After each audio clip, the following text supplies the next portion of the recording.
My name is Abel Santiago. I'm playing Dez in Skeleton Crew. One of the things that I discovered about Dez is just his will to get to the bottom of everything.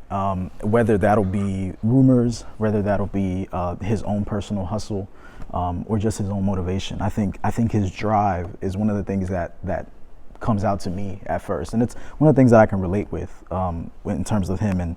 And obviously, me and him are different because I don't work in a plant factory, but I do relate a lot more than me being different than him. I just relate to the drive that he has, the motivation that he has, and kind of that hunger to want more for himself and to want better for himself.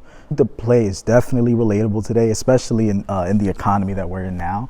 I think that there's a lot of people still struggling to just either one, get a job, but also dealing with the fallout of not having one or getting laid off and getting covered right. I think that there's still going to be a lot of talk when it comes to figuring out one's livelihood, right? Where I feel like there's a lot of people who are, especially people who are in factory workers, there's a lot of people who are struggling. There's a lot of people who don't know what's next for them because some of these companies can't cover them correctly. And I think that that's one of the main reasons why a lot of people should come see this show, to figure, to kind of empathize with those characters and empathize with them just trying to go through daily life and trying to survive with figuring out what are they going to do when a corporation or a company doesn't back them up as they were told they were going to. So I definitely do think it's a timely play, and I think Dominique does this beautiful thing.